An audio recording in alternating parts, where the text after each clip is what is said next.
Hi, welcome back. If you've never been here before, I'm Lodane. I'm a producer for an online political commentary and news show called TRRS, hosted by my friend Rob Rousseau. Thank you for joining us. It's really exciting to have you, Nick. Really great to have you. Thanks for having me on. Great to have you. I'm a fan of your show. I've also been known to show up on vlogs with Life Plus Cindy. That's probably about all you would know me for, but I am doing VLOGMAS, and I hope you enjoy the show.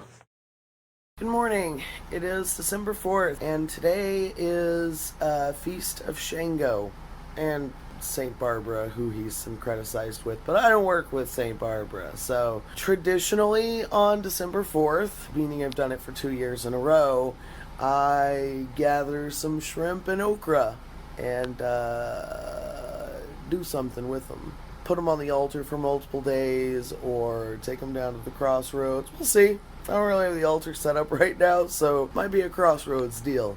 Yesterday, I had an opportunity to do almost no vlogging because I just edited all day. At least we'll be going to the store and getting some okra or something. Ordering some, I don't know. Hey, look guys. I was doing two things yesterday. Editing and like coming in here and doing dishes and cleaning up and stuff. So this is the coffee station, which is something I made sure to do yesterday. Like clean it off, reorganize everything. We can get our French press here. We can get our Jingle Bell Java. Oh, wait, we can try. Oh my god. We can get our Jingle Bell Java. Look at how easy that was. Oh my, I am so slick. This is notes of toasted pecans, caramel, vanilla. Yes, let's do this. Get it in me right now. First scent impressions. Not bad. The first sniff-wise, this isn't the best one so far, but I have a feeling that once it's brewed, I'm gonna like it a lot. Oof. Good morning. I see you. I've now put the fourth bag there, and we may have to find another container other than the Café du Monde can. My hot water is filling the French press. Let's do a little mug tour, right? Okay, so I just bought this one not too long ago. I happened to be at Walmart around Halloween, and it was kind of near the seasonal section, which I'm always a sucker for, the seasonal section. So I'm not a big Walmart shopper, but I do love me a caravan. What can I say? Mom's side of the family is travelers, Irish travelers specifically. So, you know, I don't know, it's in my blood, right? And this is my sister's mug that I totally jacked from her when I moved in here. You're going to see these two are both repaired badly by me with just like, you know, epoxy putty, which gets discolored over time, and it really just looks like great big wads of gum, you know, that I stuck on there. But it's epoxy. Yeah, I just really wanted the mugs to stay functional. I didn't really care how pretty they were.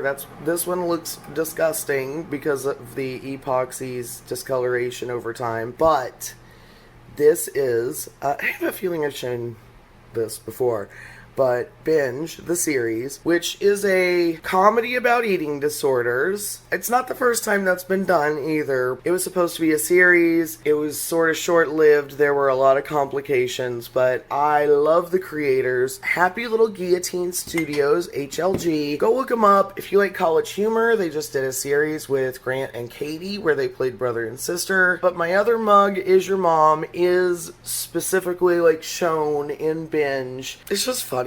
I get a lot of reactions out of that mug. It's iconic. So, and then I've already shown you my TRRS Fighting Momos.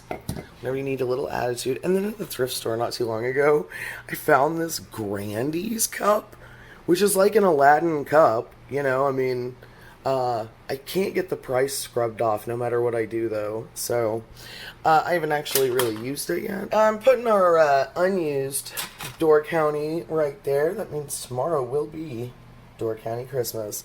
And this is what I keep my little blend of creamer in. You may have seen it from our trip.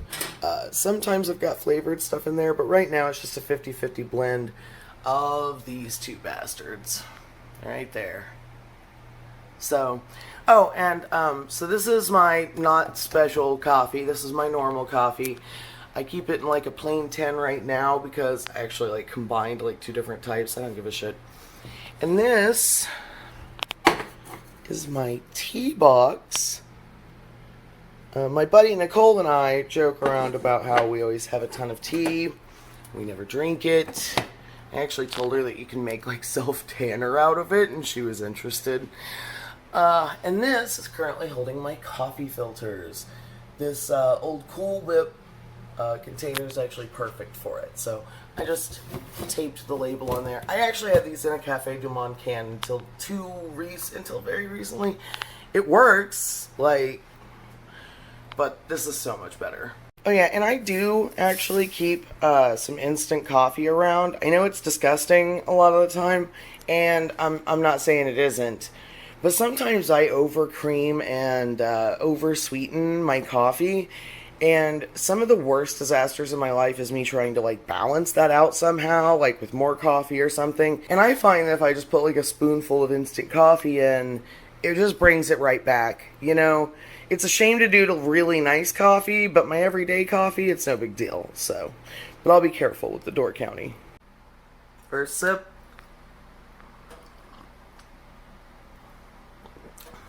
Oh. All of my poetry is gone. Like, all of my energy drink poetry is just gone.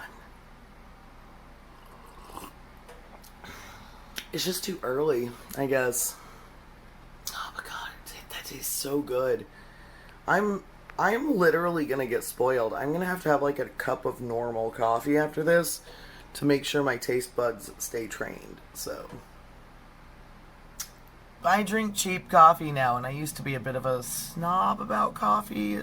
You know, coffee's an acquired taste, and I basically acquired it initially through like cheap convenience store cappuccinos and stuff. Then I kind of moved up expensive grocery store brands. I mean, I was never as absurd as my friend Jordan is. Hand ground, pour over, gourmet bullshit. But I mean, I used to get like Chevalier, which is not ridiculously cheap. I need to be able to like keep my blue collar sensibilities on the coffee front. So that cup of coffee was so delicious that I woofed through it in like record time. I'm about to, as promised, go make myself a normie cup of coffee so my taste buds won't become completely spoiled.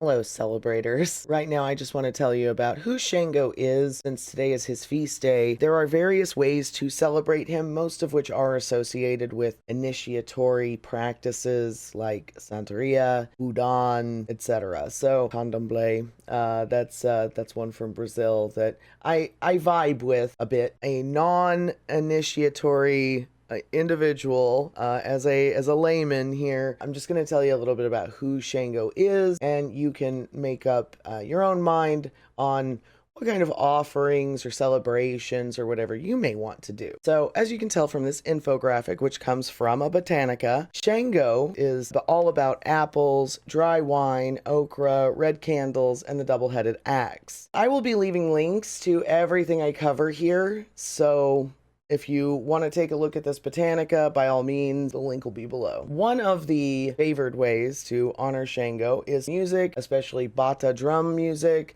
associated with him. This is the axe of Shango. This is how it's spelled in Brazilian Portuguese. This is a Brazilian musician. This is actually a really fire song, in my opinion.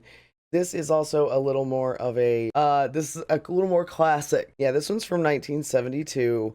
And this comes in multiple parts, so if you go looking for it elsewhere, you might find it as part 1, part 2, etc. This is the full version. I will be linking it below as well. Now, in this song, they code their language as talking about Santa Barbara when it's clear that what they are talking about is Shango. Another thing I find really fascinating is that out of all of the articles that I pulled up about Shango, they all focus on different parts of his portfolio. For example, Shango is the Yoruba Orisha of music, drumming, and dancing. Colors are red and white. The bata drums are sacred to him, as it says here. Sacred food is a stew of okra with shrimp, onion, and palm oil. Drumming, dancing, singing, as I said, music is a big part of the healing process here for Shango head. In Santeria, he is known as the King of Santeria. If you are someone who subscribes to the concept of the divine masculine and the divine feminine, Shango is clearly in the side of divine masculine. And now that we're going to say that, but we're also going to point out that practices like candomblé, for example, are generally a lot more accepting when it comes to LGBTQIA plus people than the population of Brazil. Like if you were to compare all of the population of Brazil and their culture versus what it's like to be involved in a community of candomblé practitioners, you are going to feel more at home as a gay man, for example, within the practice. They also subscribe to the spiritual concept of like people can be born into the wrong body, which is an older talking point about trans existence. It's not perfect. It's a lot closer to modern thought than a lot of these practices that focus on the divine masculine versus the divine feminine. And here she is, the woman, the legend herself, Saint Barbara here, associated with fire and lightning as well, which is why that association was made. Shango's sacred numbers are 6 and 12. The number 6 represents harmony, balance, and justice, which are all important qualities for this Orisha. The number 12 is associated with completeness and perfection, as there are 12 months in a year and 12 zodiac signs. Mathematically, the number 6 is called a perfect number. In number theory, a perfect number is a positive integer that is equal to the sum of its positive divisors, including the number itself. For instance, 6 has divisors 1, 2, and 3, excluding itself, and 1 plus 2 plus 3 equals 6, so 6 is a perfect number. There you go. Whether this is what was being tapped into for this or not, I think it's kind of neat. Those who follow Shango's path and are often called his children are believed to possess many of his characteristics, including his high energy, strength, and boldness. They are known for being very sexual and enjoying being the center of attention. Shango's children also have a strong protective instinct, especially when it comes to their own children. They can be quick to anger and may have a hot temper, but they are also very loyal and will do whatever it takes to defend their loved ones. They enjoy taking risks and living life to the fullest, often embracing challenges with enthusiasm and determination. Shango's children are known for their strong personalities and their ability to overcome obstacles with resilience and bravery. Offerings to Shango. Some common offerings include food, drink, and candles. Shango is often associated with the color red, so red foods, drinks, that's where we're getting the apples and wine. Okay. Other common offerings to Shango include tobacco, rum, and cigars. Shango likes bananas, okra, red palm oil. Here we go. In human form, Shango was a king in Oyo, the Yoruba ancestral homeland. As an Orisha, he shows many of the qualities we associate with human kings. He's proud, fierce, brave, a magnificent warrior, intelligent, hardworking, and above all, he likes to be acknowledged as the leader so he doesn't have to take orders from anyone. But he also shows imperfections that remind us of his time on Earth. For example, he is a great womanizer and a bit of a libertine. He's a fast talker and can be manipulative. He can also be a compulsive gambler and wasteful with money. When his ego gets out of control, he's arrogant and domineering. As long as his children are obedient, he's a good father. But he's very critical and quick to punish them if they don't live up to his standard. Shango's children are like their father, strong-willed, energetic, full of fire, extraordinarily intelligent, sometimes arrogant and self-absorbed. They often have stormy tempers, although they like to have a good time, go to parties, flirt, dance. They are very charismatic and like to be the center of attention. Well, sure. If you are wanting to buy anything for these purposes, this appears to be a really good botanica. You can buy like a candle, for example, that is plain or one that is prepared. But this particular botanica, which does business through Etsy, seems like the place to go, especially if you are someone who venerates Shango, because it looks like this person does as well. I just ordered a Shango macho candle from these people, and I figured they're gonna have access to better oils and powders and things like that, so I actually asked them to prepare it for me as well. So there you go. That is our education on Shango. Hopefully you know a little more about him than you did when you came in. Hello, hi, yes, okay. I just now finished editing video 1. It was a way bigger ordeal than it should have been, but the digital camera really complicated things, and so did the multiple sources issue. You know, I'm usually pretty decent at video editing. Just had really bad luck. Okay, there's time. What I would like to do with the rest of my day is I need to take a shower, get dressed, and I would really probably like to go to the gym. Get the blood pumping, and also, you know, maybe use one of the massage chairs or something. That might be alright. As y'all know, I'm orange because I'm in the office. I have yellow and orange lights in here because my morning show is all sunshiny and everything. That's the theme. Oh yeah, I'm starting to think this is not lymph nodes, but some kind of bug bite or spider bite or allergy otherwise. Since it's in 2 strands, I do wonder if something got on my necklace and I fell asleep wearing it. That's weird. I don't know. So I'll give you an update on all my health problems later. Hello, I'm in my car. Oh my god, the refraction on my glasses is doing something wild. I mentioned going to the gym earlier. That is one thing I'm going to do.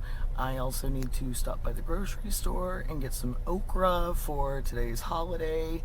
And I already have shrimp in the freezer. So, shrimp and okra. And palm oil, which I think technically Crisco has palm oil in it, right? I would like to clear something up before this becomes an issue.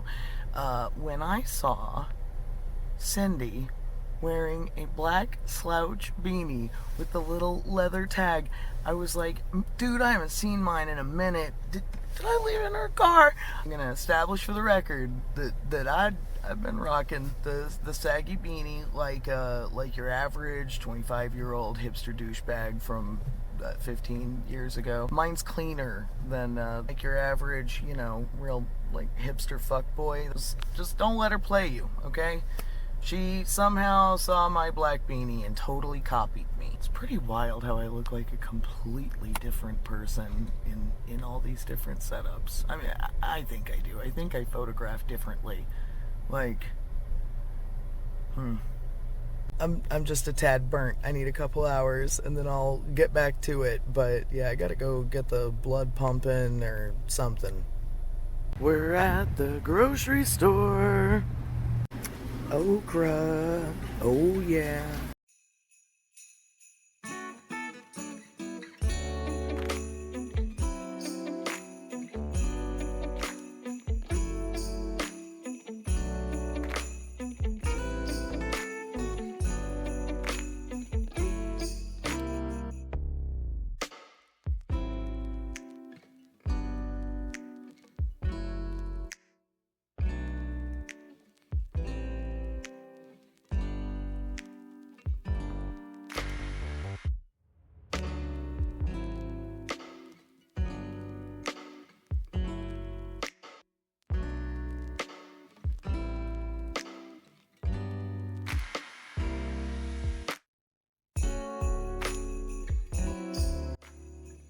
Alright, okra has been obtained. The fire and lightning power of the Yoruba pantheon will be honored tonight. Okay, but seriously guys, I really like Winco Foods. You have to use cash or a debit card, but seriously, this chain's pretty awesome. From what I can tell, they are employee owned. I don't really know how far that goes. Oh yeah, there it is. An employee owned company. Woo! We love our workers, don't we, folks? Oh yeah, here we are, Planet Fatness. Planet Fitness. It is an unknown land. It is an unseen planet. We have never ventured there, and today we shall. Hi, so when I came out of the gym, I actually thought that my headlights were still on, and it turns out it's just this guy in front of me. His lights were peering perfectly into my lights, and yeah, as you can see, they're plenty bright. But I just got out of the gym, and another one down. Woo! Howdy. I made it home. Not much to report. I did get more than just okra at the grocery store, so I'm gonna make sure that all of that is put up, and I'm going to start editing. Alright, see you soon. Oh, hi you. Hello. Okay, so I was doing some file transferring. Looking at the lens, hi. So I was doing some file transferring and messing around with the phone, the camera, you know, the PC's webcam and all of that stuff. And I realized that though the microphone on the 4K camera is garbage, it gives you the option to have it as a webcam. So I turned it on and it seems okay. I mean, it's leagues better than the, you know, high def but not 4K one that I have. I can still use snap filters with it. They're just too fun. It's one of those things that I know is super cringy, but I've just accepted about myself that I do like silly Snapchat filters. I do hate to admit how much I like Bitmoji. Gotta hide that stuff. Or, you know, tell the whole fucking world on Vlogmas, what the hell are you doing? I've done some things today, like, just nothing where I could really take you guys and, like, show you a whole lot, because I don't really feel comfortable, like, capturing a whole bunch of randos on camera. Who wants to be the person to, like, bust out their phone and start recording the grocery store? Okay, end of the night, December 4th. I did take some shrimp and okra to the crossroads. I did my holiday stuff for Shango, and did get to make a bonus video out of episode 1, which of course you will have seen already, but that's what I did today. I would like to do something Christmassy soon. Anyway, night's over, so gonna sack out.